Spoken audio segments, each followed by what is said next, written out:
We got more members that'll log on, but we'll go ahead and call this meeting to order of the Sacramento Public Library Authority to order on Thursday, May 27th, 2021 at 3:01 p.m. Madam Clerk, if you could please call the roll to establish a quorum. Angelique Ashby. Here. Bobby Singh Allen. Here. Don Natoli. Guerra. Here. Garrett Gatewood. Here. Kevin Spees. Here. Mai Vang. Here.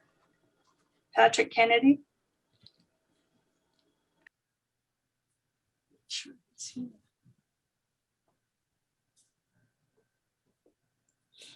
Patrick Kennedy. Here. Bill Cerna. Here. Rich Desmond. Sean Loloe. Sean Farmer. Here. Sue Frost. Here. Tim Schaefer.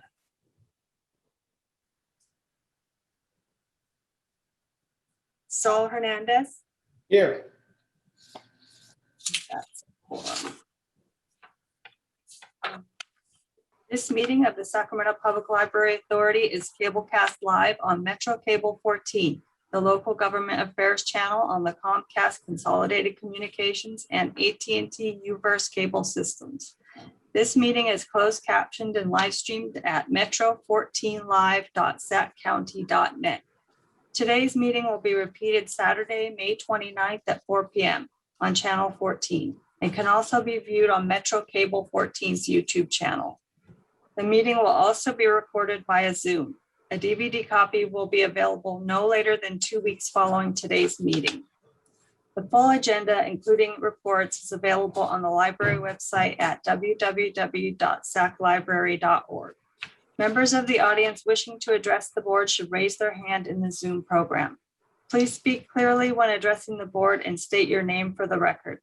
Comments are limited to 3 minutes so that everyone may be heard. Please also note that participation in this teleconference via telephone rather than through the Zoom app may result in your telephone number being visible to the public during the live broadcast and later telecast of this meeting. Great, thank you very much. If everyone could please rise and join me in the Pledge of Allegiance. I pledge allegiance to the flag of the United States of America and to the republic for which it stands, one nation, under God, indivisible, with liberty and justice for all.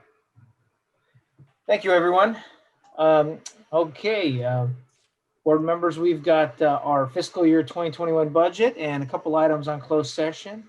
Madam Clerk, if we could please go to the first item on the agenda.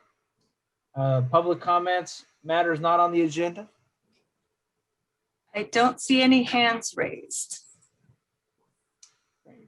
Seeing no, we have one here from Joel Marbella Rosario.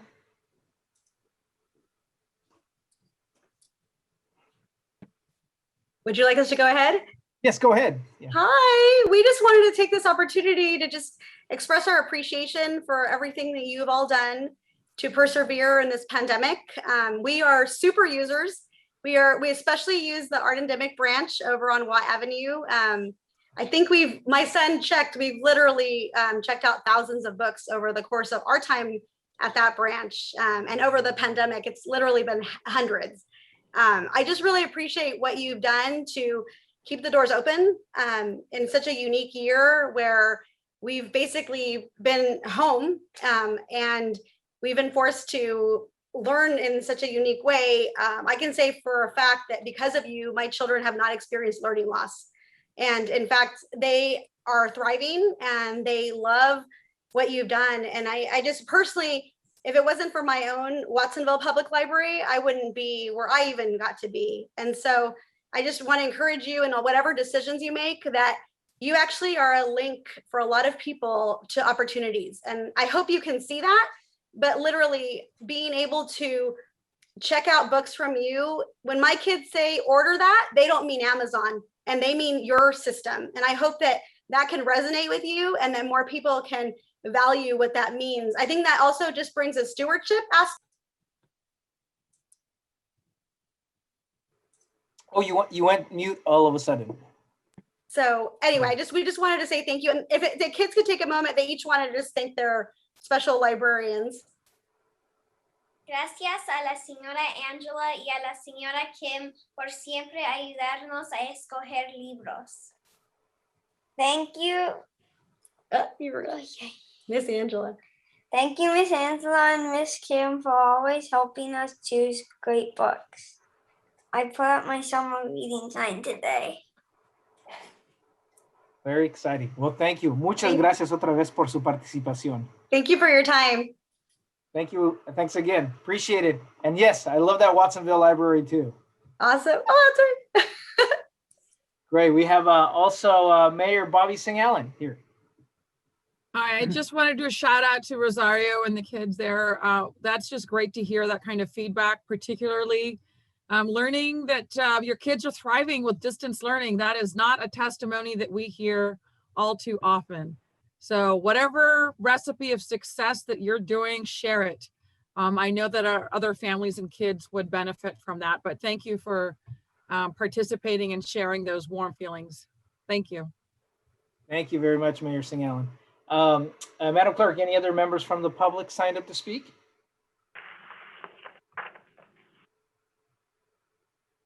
Okay, seeing none, we'll go ahead and move on to item number 3. We've got presentations from our friends of the Sacramento Public Library. Good afternoon, members. Thank you so much for having the friends with you. And those comments from Rosario and her family are ones that we heard on our big day of giving in the comments section, how much the library means to families, especially families with children. That was great to hear them in person today. Of course, our big news is the big day of giving, which was a huge success again this year for several reasons. The Friends raised $102,757 for the library's Book First program, which provides a free book to first graders in high need schools throughout Sacramento. And that was up $40,000 from last year, which was a record year. So Sacramento continues to be very generous and more aware than ever of the Book First program. It's also important to us that we had 643 donors, putting us number 8 on a leaderboard of 688 nonprofits. Of those donors, nearly 200 were brand new to the Friends Big Day of Giving campaign. So we think this indicates that our donors are coming back and new ones are finding us. Our lead donor, Delta Dental, really got us off to a great start with a very generous challenge grant. And thanks to any and all of you who participated with us, and especially Director Ashby, who made us the star of her Twitter feed early in the day, urging others to donate. Thank you. I'd like to also give massive credit where it is due to our Big Day of Giving team, Karen Lind of North Highlands Antelope, Anita Scurry with Arden Dimick Friends. Our wonderful Friends board had 100% donation participation, and many put in shifts thanking donors in real time for all 24 hours. Also, our social media team was really on it this year. Denise Watts, Kathy Windheim of Pocket Friends, Charmaine Jennings, and Pat Bowen Kuntz. So thanks to all of these folks and more, we hope to be ready for a challenging post-pandemic school year. And thank you to the library's stellar communications team, Lisa Martinez, Brian Strand, Donna Zick, and of course to our director, Rivka Sass. And that brings us to our next exciting challenge. Our Friends Investing in Sacramento Public Library will be undertaking a campaign for the Young Readers Fund. And that is an endowed fund in honor of Rivka Sass that supports Sacramento Public Library in nurturing young readers. You'll be hearing more about that in coming months. It's our way to create a permanent legacy honoring Rivka for her outstanding service to all of Sacramento. And thank you. That's my report. Great. Thank you very much, Karen. Appreciate all the hard work you all at the Friends of Sacramento Public Library are doing. Thank you. And our next item here, favorite of mine, summer reading 2021. Okay, well, this is my chance to get to highlight some of the work that we are doing. My name is Christy Ham. I am the Youth Services Manager for Sacramento Public Library. And along with a bunch of people behind the scenes, we make summer reading happen every year. So I want to tell you a little bit about what we have planned. So let me go ahead and find, oh my goodness. Hold on one second. I will share my screen.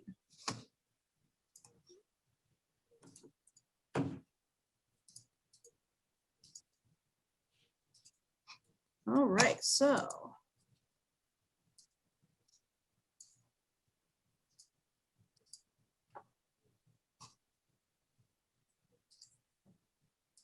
Okay, because summer reading is what we do. So 2021, what's going to happen? So why do we do summer reading? Summer reading is something that we do at Sacramento Public Library and every public library every year, because this is our chance to really demonstrate that reading is for fun. It is enjoyable. All reading is good reading, and that you can read anywhere. We want to celebrate for all ages, that everybody can have a part in reading for fun and enjoyment, and we want to celebrate. So here's how it works.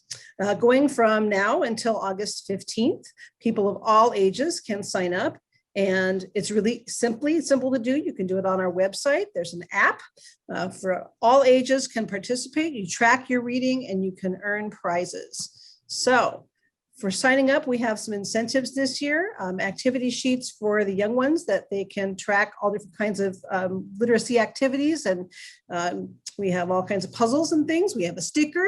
And this year, you see, we have our badge books, which are amazing. This is a great opportunity this year to do some hands-on learning and activities that we haven't had a chance to do in this difficult year. So the badge book is a great opportunity. It helps lead people through tracking their reading. They can use stickers and so forth to make the reading activities that they do fun. It also has some book lists and some challenges throughout the badge book. It's 80 pages worth of fun. So we have those while supplies last in all locations to make summer even more enjoyable. Now, how does it work? You read books and you win prizes. So on the website, you can track the books that you read or the activities that you do. We have learning challenges for all ages, highlighting some of the special programs that we have to offer. You can earn points for all kinds of things. We want to make sure people are learning and growing during the summer. So you get a free book for 5 books or 500 points. For 25 books or 2,500 points, you earn a summer reading medal. And we have people who've earned medals every year and come back and look forward to this every year. It's a really great way to motivate kids and even adults. Adults can earn these things too. Adults 18 and up also earn points. They get a book bag or a chip clip this year, and also a free book coupon from the Friends Book Den. Thank you to the Friends of Sacramento Public Library for supporting this effort. And they also can earn a medal for participating. So here's just a few of the great prizes we have. This year's medal glows in the dark, pretty exciting. So we think anything that keeps people celebrating the magic and the fun of reading is part of what we do. So summer, please join us. We do have a bunch of great programs planned this summer. We have a kids science book club. We have a teen summer leadership academy. We have all kinds of great things for all ages. In addition, our story times, our summer learning zone this year, our homework zone is shifting to summer learning zone for the summer. So we hope that you will all be part of the fun. In addition, lunch at the library is something that the library has done every year, and we are going to repeat that this year. Except it's going to be a little bit different. It's a takeout model this year because of some of the USDA waivers and such. We'll be passing out meals to consume at home offsite. We'll be able to give out 3 days worth of meals, 2 meals and a snack for kids 18 and under at 10 library locations. We'll have distributions twice a week. Tuesdays and Fridays from 11 to 12, and that starts June 15th and goes through August 6th. And the whole intent of lunch at the library is to make sure that families have access to free, healthy meals when school is out. We will connect that also to summer reading, of course, and all the other activities that the library is doing. So I know that we have a very full agenda. I'm going to stop my sharing, but if there are any questions about any of these things, I stand here ready to support, and I hope that all of you will sign up for summer reading too. Great, thank you, Christy. Yes, exciting to have summer reading continue on, and I encourage anyone who hasn't had the opportunity to reach out to Christy and get to know a little bit about what's happening in your neck of the woods. Well, thank you, Christy. Appreciate that. We'll go ahead and move on here on our agenda to item number 4, our executive team report. Thank you, Chair Guerra. I want to again reiterate the library's thanks to the Friends for the big day of giving. That was it was quite a day, and we're very proud of the work that they do, and especially that they have bought in body and soul. I don't know if you're looking at the Zoomosphere here, but the Cat in the Hat is visiting us, and hi Pam, and without them, we wouldn't be able to do this program. And it's so important for children to own their own books. I'll refer the board to the written report, but I want to call out just a couple of things. And that is that our early learning and development department, Donna Zick and Nate Halson, are distributing 4,000 Storytime to Go kits throughout the county. And they're wonderful. They're filled with great activities, a book, tip sheets that can help parents in their role as their child's first teacher. And it's a great way for people to learn and understand the library. So we're very excited about that. Some news, potential good news on the budget front is that there is perhaps some American Rescue Plan money for libraries. Well, there actually is. It's the Emergency Connectivity Fund. And we're exploring what that means for Sacramento Public Library. Jared is on hand to answer any questions you have or to further summarize this. But we see that as very good news for public libraries throughout the nation. As here in California, we see as good news the governor's budget that included several proposals involving libraries, including a $50 million infrastructure fund, which is about 25% of the deferred maintenance needs of libraries throughout the state of California, but it's a start, and that is important. We're looking forward to hearing more information about that, and hope that it will actually lead to other perhaps awareness of the needs of public libraries, most of whom have stayed open during this time of pandemic, have figured out how to provide services, and are here for our communities. I still haven't quite gotten over the tears that Rosario and her boys generated, because that's why we're here. That's why we do it. We do it to hear stories like that, and we do it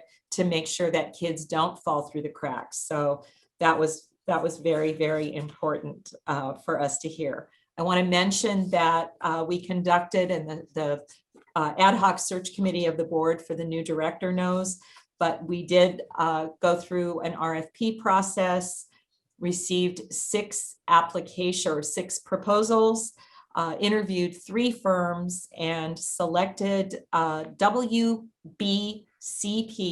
which has offices in Gold River, Oregon, and presence here in Roseville. They have a lot of JPA experience, which we think is very important. And they offered some creative responses to the proposals. So we're very excited about beginning that process, and we'll be convening a meeting with the search committee very soon. Finally, I want to mention that the month of May was dedicated to our colleague, Amber Clark, who was tragically killed in December of 2018. We did some special programming in honor of Amber. Of course, had there not been a pandemic, we would have been celebrating that beautiful piece of art that was created at the North Natomas Library. Thank you, Director Ashby, for your behind the scenes work on making that happen for us, as well as the teen space that has hardly been used, because shortly after it was completed, we went into lockdown. Our communication staff did a beautiful video, and we're going to beg 7 minutes of your time so that you can see this important video as we celebrate the beautiful life of Amber Clark and all that she means to all of us and the impact that she's had on Sacramento Public Library. So Jared's going to put that out for us. Thank you.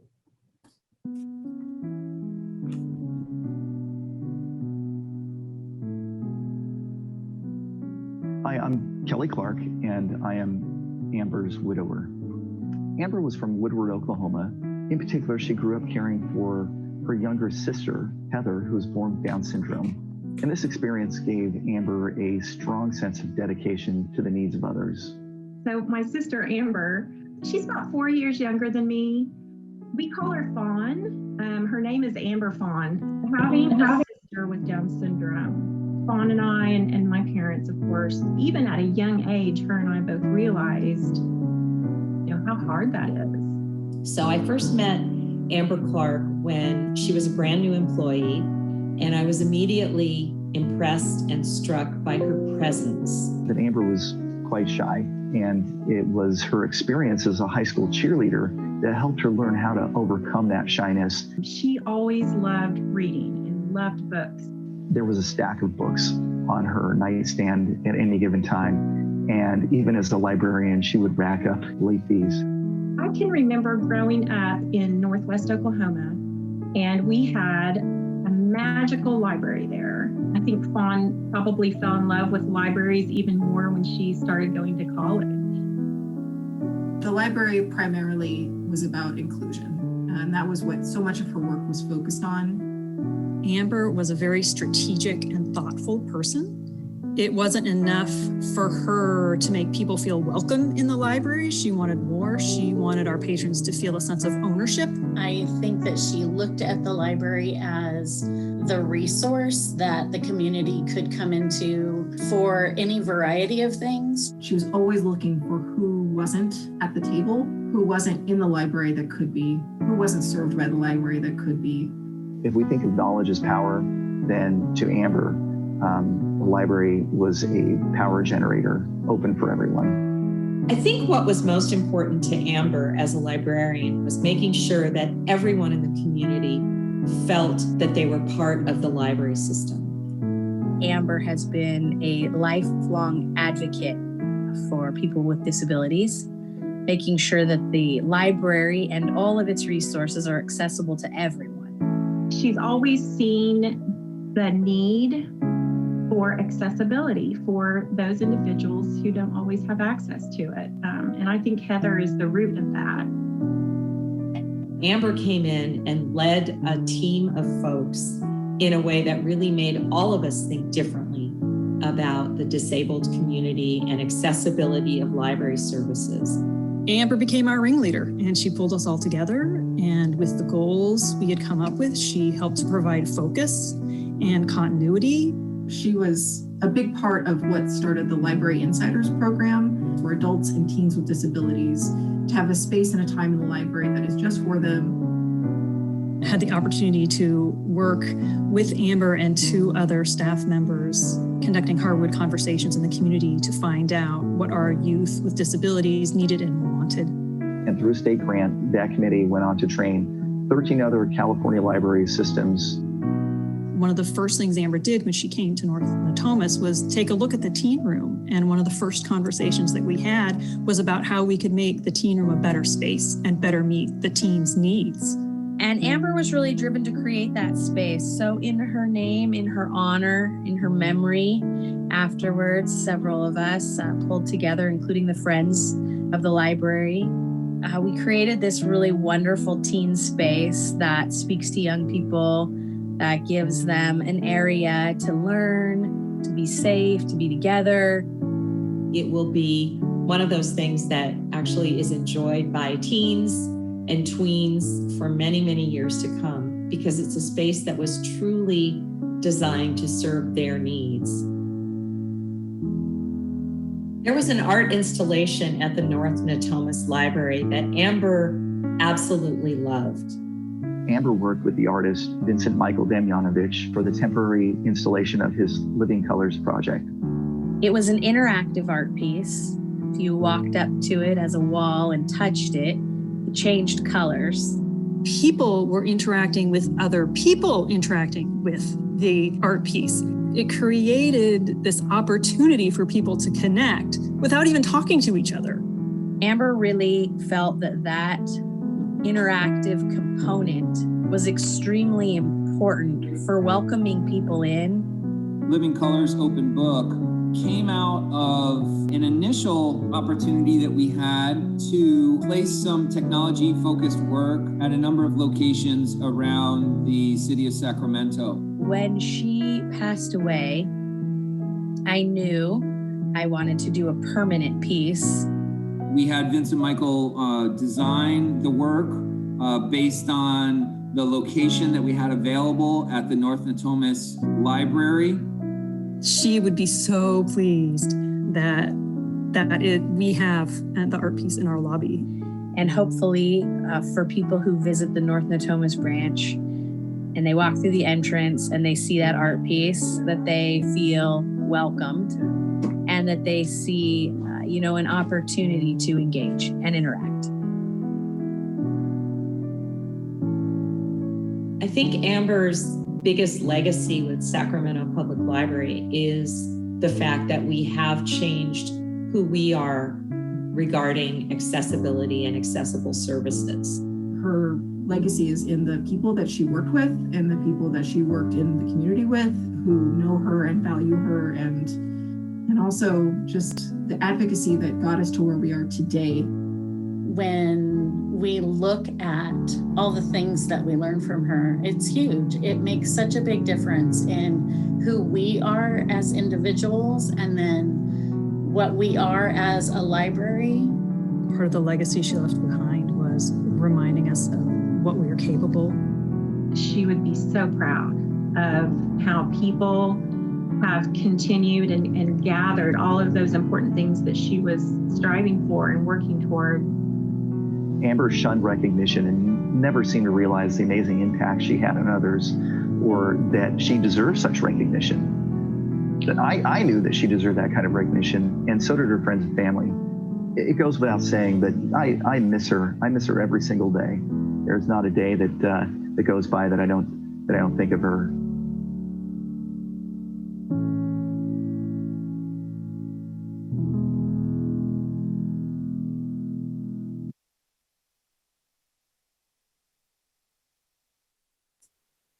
Thank you. I want to thank our wonderful communications team, especially Brian Strand, for putting the video together, and Amber's family, Kelly, and her sister, Kiona.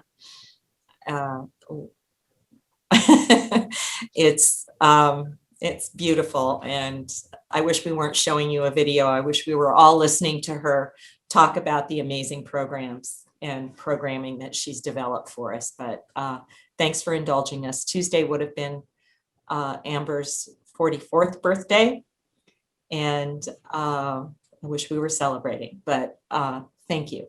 Thank you. If there are any questions from the board, I'd be happy to answer them. Kelly, did you want to? Yeah. Thank you to all the team here for that. All Do you have right. any questions from the board? Councilmember Ashby? Yeah, thanks. Thank you, Chair Garrett. That was a really beautiful piece. And Kelly, I so appreciate your friendship and leadership and everything you've done to help us and the library really honor Amber. I've said this before a lot of times, but that was the worst day of my entire career as a council member. And I look at those faces, Heather and Barbara, and it just takes me back to that night. And what an amazing team she had already developed in Natomas. What an incredible legacy for such a young woman. You know, the teen room and the art piece are fantastic. I am really proud to have been able to be a part of either one. And I think that art piece does exactly what Amber wanted it to do. You know, we got that temporary art piece. She and I did this little thing with the artist when it first arrived. And I remember her saying to me, "Oh, I wish we could keep it," because it makes everybody that comes into the library, you know, touch the wall. And it's just so cool to see little kids and the security guard and everybody else want to touch the wall and get involved, right? And so I'm so glad that we've made that permanent for her. She wanted that. And that teen room is extra cool, as you saw on the video. And For those of you that don't know, the North Natomas Library sits on the campus of Inderkum High School and American River College. So it's heavily used by young people, and that can be a challenge, one that Amber faced a lot, actually, but also it can be a big opportunity and blessing. And I'm glad that we've, been able in her honor to kind of create that cool space. So thanks for letting me, Kelly, thanks for letting me be a part of it all. Thank you, Board Member Ashby. Appreciate that. Other comments from the board? Great. Thank you again for everyone for all that great work and for that amazing video that was put together here in honor of Amber Clark here. Rivka, any other items here on the executive report? I do want to mention that May is Bike Month. Sorry, I'm still feeling that beautiful video. But May is Bike Month, and I want to call your attention to Becky Garrow's trip around all 28 libraries. When I talked to her a couple of days ago, she was just, I think she had 2 left. So I'm going to actually show you where the journey started. She started her trip in Ileton because it was the longest piece of the journey for her. And as she said, you get to see libraries in a different way. So I just wanted to end with that, because it's important. As it gets warmer and warmer, we all need to be riding our bikes more, right, Jenny? I see Jenny, one of our staff, amazing facilities team member, rides her bike every day. And I see lots of staff doing that. So thank you so much. I think that is it, unless Jared wants to add anything about anything. And I don't see Kathy on my screen, but I'm sure she's here. Well, thank you very much. And yes, May's Bike Month, and we've joined all in with my little son learning how to go on his bike with pedals without training wheels. So hopefully we'll get him to ride to all libraries at some point as well. There you go. All right. Thank you. Okay. Thank you very much, Rivka. Thank you again to the team there. And we'll go on to our 5th item on the agenda, informational items. Any questions from the board for any of the informational items for our staff? Great. We'll move on then to item number 6, our consent calendar.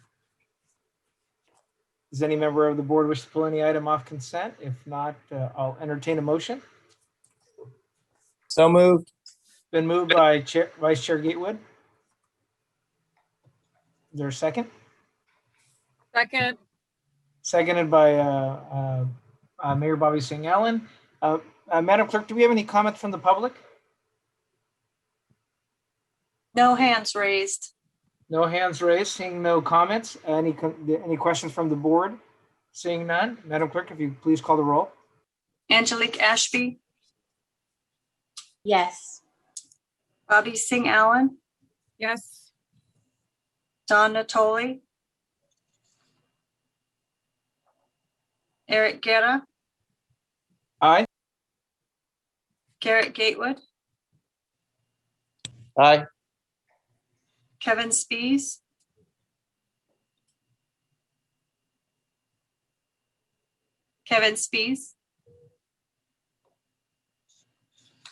Aye. And then run.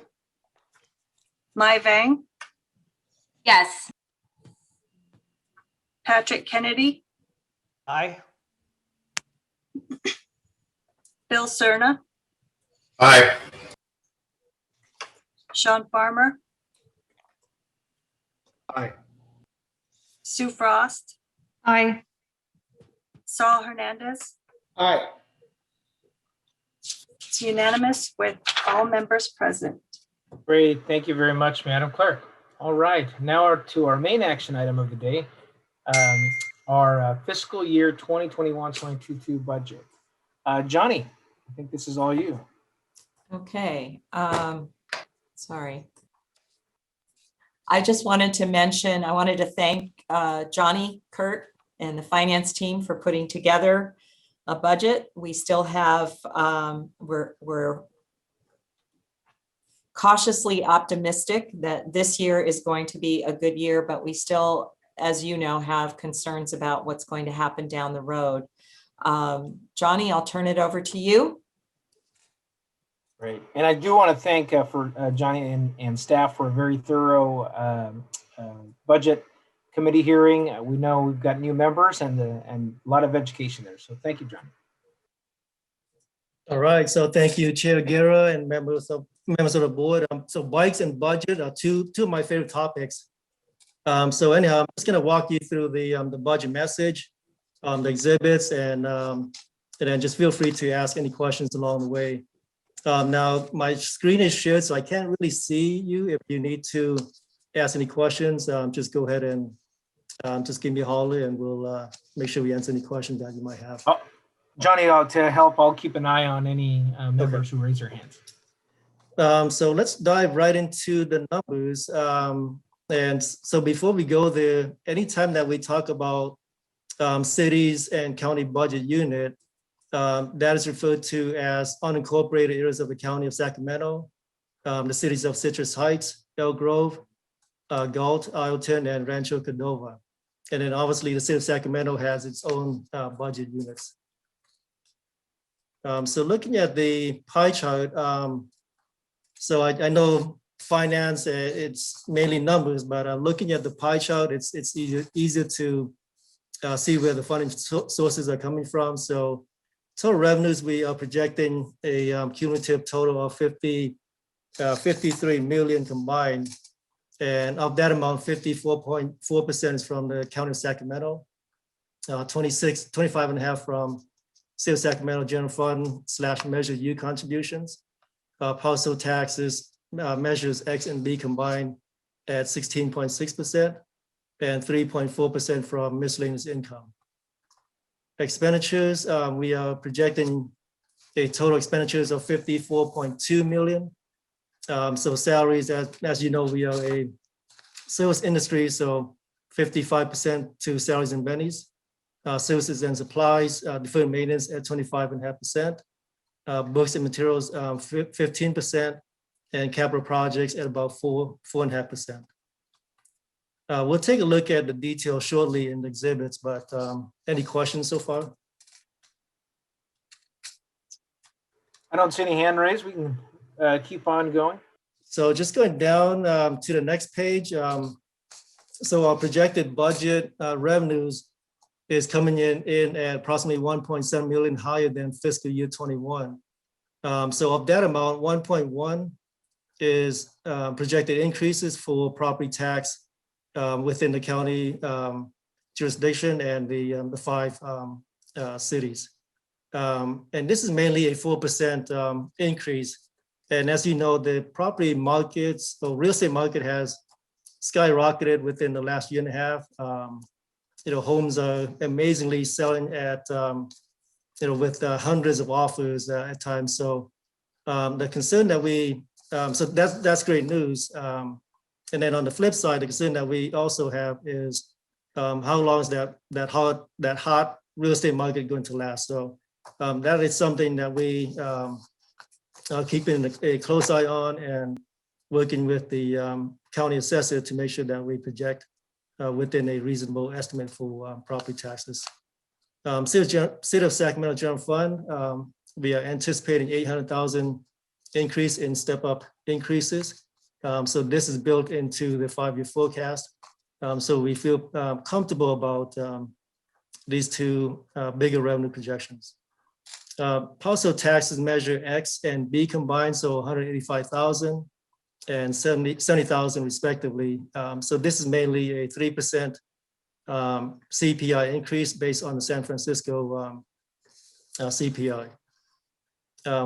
Fees, we are estimating to be at about 150,000. As you know, we suspended collecting fines and fees during the closure. So hopefully we can resume some sense of normalcy and pursue collecting fees for lost materials and collections books that we have checked out. Gallery income, again, we are projecting 150,000. So this is about 1/3 of what we would normally project within a fiscal year. So again, assuming that things starts to reopen and within the second half of the fiscal year, we can start having proms, weddings, meetings, and so forth, that customers would start renting out the gallery facilities. Interest income is going to stay fairly flat. The equity market is strong, but the bond market, where we invest within the city of Sacramento city treasurer, it's hovering at about a little bit over 1%. So it's fairly stable, but it's not seeing a major uptick within the bond markets. And then other revenues, you see a negative 773,000 here. This is mainly a year-over-year projection, and we do not budget grants, donations, and things like that until we actually know what the amounts are and receive the grants. So as we receive the money throughout the year, we'll bring it back to the board for approval and amend the budget. So again, year-over-year revenue estimate is up at about 1.7 million combined. And then just moving on to the expenditures. So total expenditures, again, 54.2 million. The county/city budget units, we are anticipating revenues of 29.1 million and expenditures of 31 million even. So using approximately 1.9 million in fund balance reserves. And that's mainly for capital projects throughout the county branches. Just to name a few, there'll be a couple of restroom repairs, carpet and paint repairs, tablet stations throughout the branches. So those are one-time projects that we have in the works for the county locations, and also increasing books and materials.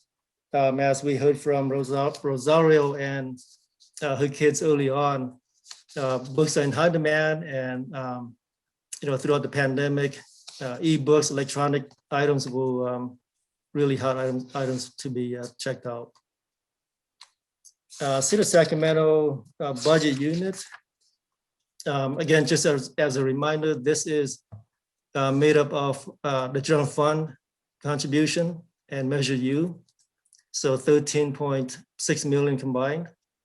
Parcel taxes, Measures X at 6.4 million, and Measure B at 2.4 million.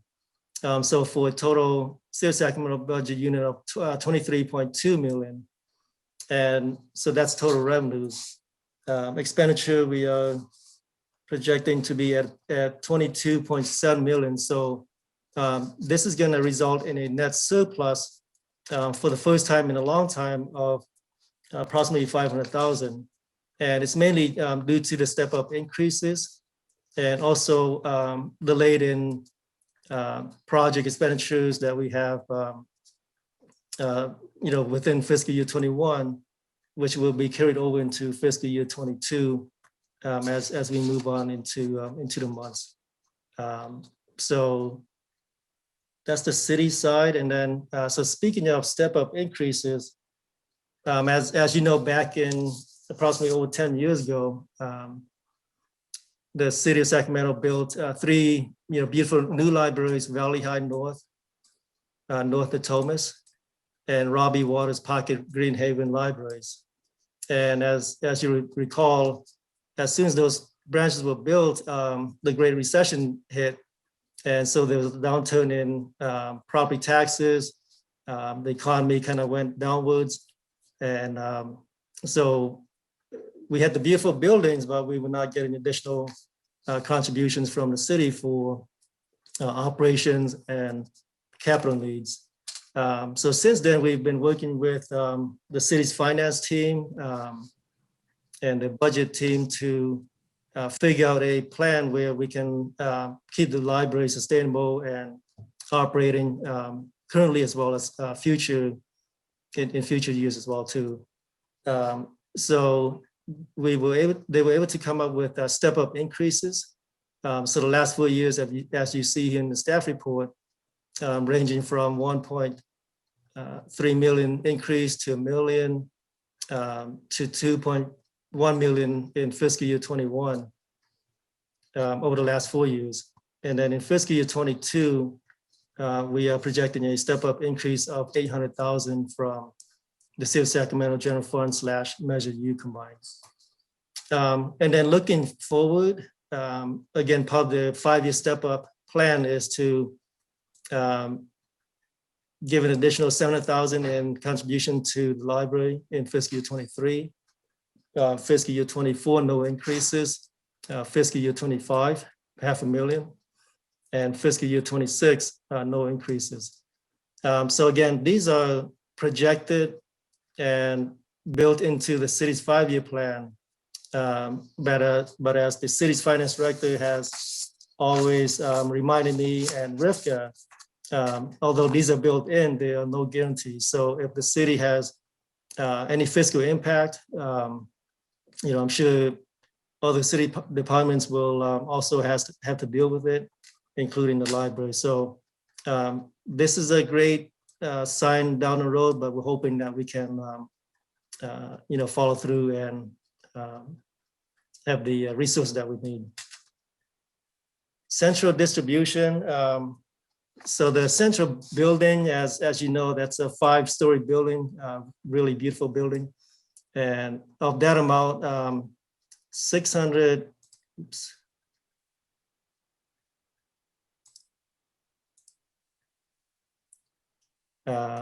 So of that amount, it's a 160,000 square foot building. So of that amount, we use approximately 34,000 for administrative departments, including finance, HR, facilities, IT, collections, as well as storing their vehicles. So part of the central distribution is to allocate equitable cost to the county library funding sources at 382,000, 86,000 to Measure X, and 26,000 to Measure B. And so with the shared cost, this is our internal service fund, and it's mainly allocated based on an annual comprehensive cost allocation plan update. And so once we have the allocable amount, which is 20.1 million, this is allocated based on our cost plan outcomes, which I'll go to that page really quick. So based on the cost allocation plan, fiscal year 21-22, it's coming out at 57% to the county fund, 27% to City of Sacramento General Fund, Measure B at 5%, and Measure X at 11%. So starting this fiscal year, as you see here, the average City of Sacramento is about 58%. I mean, the county / cities, and City of Sacramento is 25% and 4% and 13%. So we're recommending to use a 5-year average rather than the 1 year percentage. A couple of things. This phases out any one-time anomalies in terms of cost spikes and increase in cost in 1 year. So using a 5-year average makes sense. So this is what we'll recommend for the board for going forward.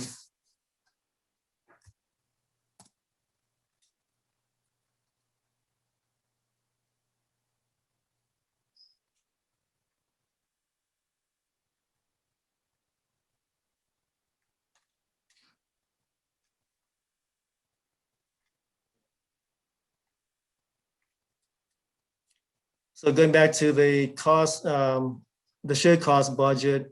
So taking those percentages, we've allocated 21.1 million in allocable overhead cost. So 11.7 million is going to the county fund. City of Sacramento, 5 million. Measure X 2.6 and Measure B 804,000 for a total of 20.1 million. Looking ahead to capital projects and food maintenance. I know Sue is in the meeting right now, so I'm sure she's really happy about the progress of the Orangeville Library. So we're going from 4,300 square feet to almost doubling up in square footage. So the project is near completion, and I heard that it's going to be opening up in the first quarter of the next fiscal year. So the project cost is about 1.6 million, but I think the money is well spent, and the community is going to love the building. Staff is going to appreciate the bigger space, and the enhanced building itself inside as well as outside also. Mr. Chair. Chair, do we have a board member Natoli, I think, on the phone here? Yeah, I do. Yes, if I could. Johnny, just while you're at that point on the capital projects, and just not to interrupt your presentation, but since you're on that, and yeah, I would concur that Orangeville Library improvements are, certainly we're long overdue, and going to be greatly appreciated by staff, but certainly by the community. And I know Supervisor Frost, Director Frost, has been very supportive and been a leader in getting those things accomplished. I wanted to ask about, though, and you touched on it earlier on the county city side, that some of the other improvements in county libraries, like tablet stations and a couple of restroom upgrades and some paint and carpet. We've got the master plan coming back before our board of supervisors in about a week and a half. And I guess what I would try to find in this budget, and maybe just take a moment to help me understand so where's the priority list for capital improvements? I see it in the county's master plan side, but one of the questions I have, and that'll be for that day, is it doesn't say, we talk about Art and Dimick needing, complete remodel. We talk about new libraries needed in a couple of our growing communities, both in Rancho Cordova, but in the Vineyard area, other major improvements. And again, I'm pleased that we're, again, through the funding arrangement here with the JPA, finding, we're moving, I guess, $1.8 million over from fund balance to do the improvements as outlined in your report and in the budget report here. But I guess, where's the bigger list, and how does that dovetail? Because I'm very interested, again, on the board side of this, board of supervisors, to have a conversation that if we were to dedicate additional dollars, however we choose to find that money, if that's the board's will, where does that get plugged in? Because again, it's great that we can, fix some restrooms and put some paint and carpet in, but from what I read in the master plan document, there's some bigger, not so much deferred maintenance as just some bigger needs there. And again, we're never going to get it out with nickel and dimes. That's my view anyway. And so I guess I'm curious, Johnny, if you can help me understand the relation. I understand the relationship, but if in fact money were dedicated towards libraries in the unincorporated area, or those where we have arrangements with the cities, how that money gets programmed, and where's the priority list for that? Does library have a different priority list than what the county has recommended in its master plan? Director Natoli, I think David Hillier, our facilities manager, and Jared Keller probably, they know the buildings way more intimately than the rest of us do. We have put together priority lists at various times, but do either of you want to tackle that? Jarrett, you want me to take it? Go for it, David. Okay, yeah. So there's some deferred maintenance that the city and county have pointed out for all the buildings. And we sat down and took a look at what was needed at some of the branches and came up with the budget. Caught me a little. Don't misunderstand, David. I'm not encountering anything that's going to recommend. I want to know though if we had more money, significant, and how do we get to those? The big chunks. If you got to do a rebuild of Art Dimick, you're talking about millions. If you're going to build a new library somewhere, you're talking about millions. where does that fall in the priority list beyond, deferred maintenance, roofs, carpet, paint, those types of things? It really goes back to the county to having that conversation now that the facilities master plan has been, well, we're waiting for it to be blessed by the County Board of Supervisors. But honestly, that then comes down to a very serious conversation about what gets to be first in line. Jared, do you have anything to add? Yeah, and Director Natoli, we do have priorities, like you said, that Rivka had alluded to, where we've gone through and we've done our own punch list on the buildings, and some of these priorities are kind of in line with what the county has. But the issue is that in many cases, many of our buildings are 20, 30, 40 years old, and it's really a new comprehensive relook at some of these. And this is the opportunity that the plan is giving us. So what we have historically done is we've done a really good job at doing these little mini branch refreshes to make our libraries more accessible. But in what the master plan is helping us do is do maybe a much larger holistic, assessment. And really, how do we move forward in providing services in these locations the next 10, 15 years? So as Rivka said, this is our opportunity now to start having those much bigger conversations. And what we'll plan on, I was just going to say, we'll plan on coming back in July with a more comprehensive list for you to review, because hopefully that gives the Board of Supervisors time to review the facilities master plan, make their adjustments if they need to, and then gives us time to sit down, because we've done a priority list just about every year in the 12 years I've been here. It's a very long list. And then figuring out how to prioritize it so we can make it happen is the next challenge. Yeah, thank you, Rivka. I was going to suggest that if we could bring that conversation back in July, and also there's the true up in September with the budget as well. So I think there's a couple opportunities to align these together.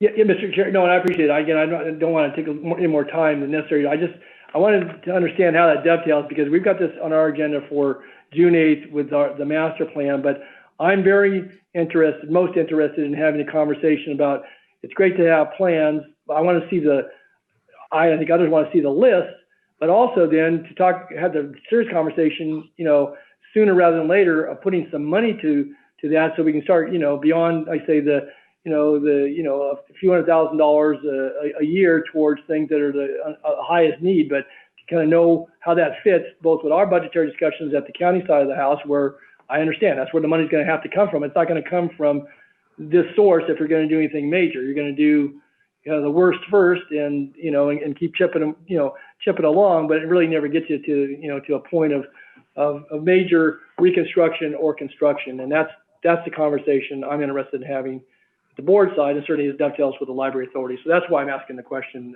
Mr. Chair. Great. No, thank you very much. Appreciate it, Board Member Natoli. Great. Yeah, thank you, Chair Natoli. I mean, you hit the nail right on the head. The funding sources is the key, and as you know, the buildings and facilities are owned by the jurisdiction. So the county owns its buildings, the city owns their buildings.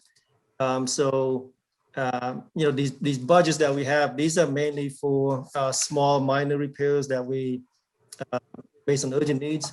But the bigger infrastructure, those are the topic of discussions. Okay, thanks, John.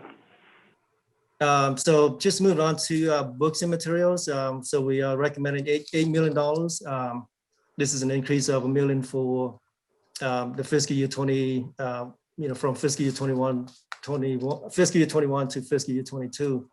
And as we saw in the early part of the meeting, Rosario and the kids spoke about the importance of books, and not just to her families, but to millions of other families out, checking out books from the Sacramento Library.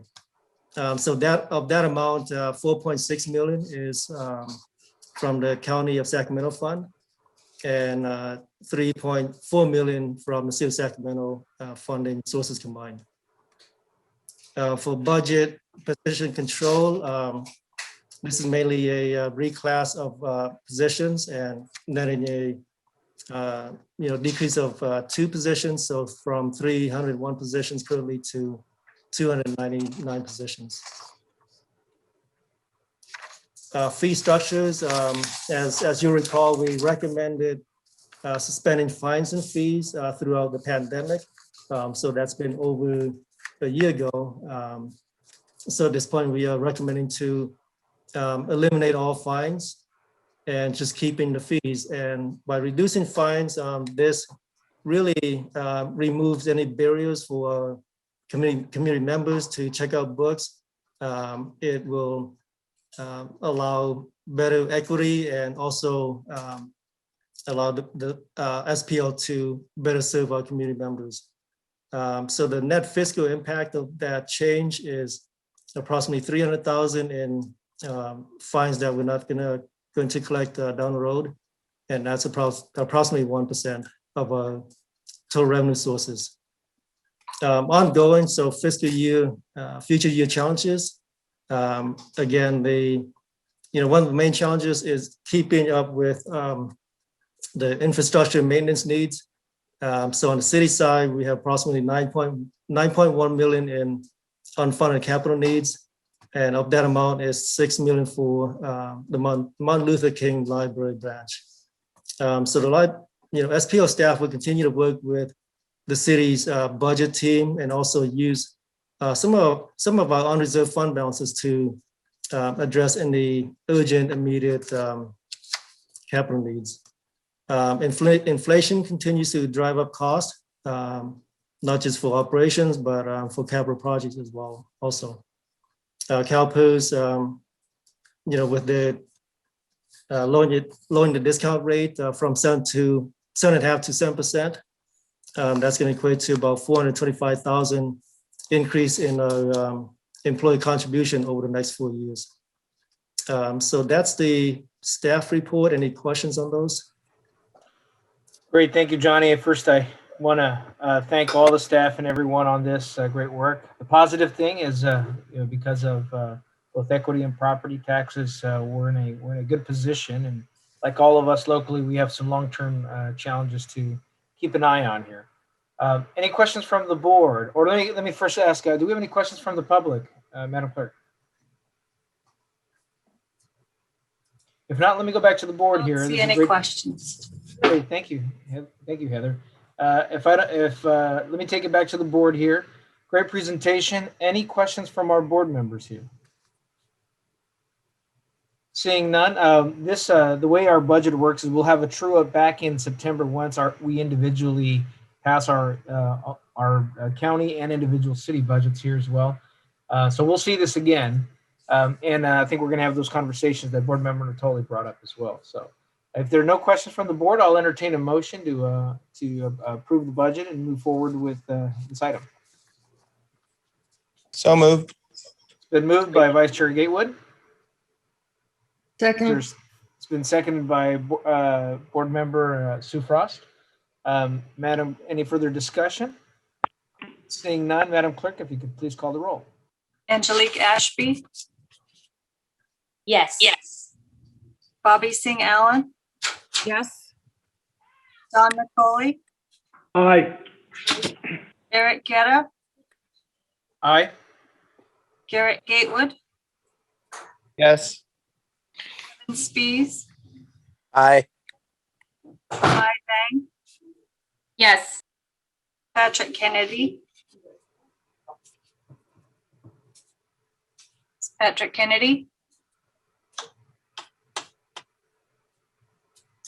Bill Cerna. Aye. Sean Farmer, Aye. Sue Frost. Aye. Saul Hernandez. Aye. And is Patrick Kennedy still here? That's unanimous with 11 members present. Great. Thank you very much, Madam Clerk. Okay, on to our last agenda item, closed session. Madam Clerk, I believe these two items need to be read into the record for us to move into closed session. And then we'll be going into a waiting room again. Is that correct, Rivka? Yeah, you'll go right into the room. Yes. Heather's set up a waiting room Fantastic. Thank you, Heather. or a breakout room. Item 8.1, conference with labor negotiators, Government Code Section 54957.6. Agency designated representatives, lead negotiator Shalene Bennett, Rivka Sass, Christopher True, Kathy Crossway, and Johnny E. Employee Organization, International Union of Operating Engineers, Local 39, AFL-CIO, covering all employees in the library unit. Item 8.2, conference with labor negotiators, Government Code Section 54957.6. Agency designated representatives, lead negotiator Shalene Bennett, Rivka Sass, Christopher True, Kathy Crossway, and Johnny E. Employee Organization, International Union of Operating Engineers, Local 39, AFL-CIO, covering all employees in the supervisor unit. And I will open the room. Great. Thank you, everyone. You'll see the blue button to join, and we'll see you in the closed session.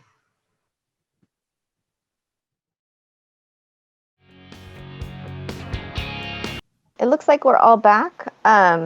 We're just here to report out that the board did approve terms of a tentative agreement with the supervisory unit of Local 39 and directed staff to bring back a formal amendment to the MOU in June to document those proposed terms. And that's the only reportable action that we have.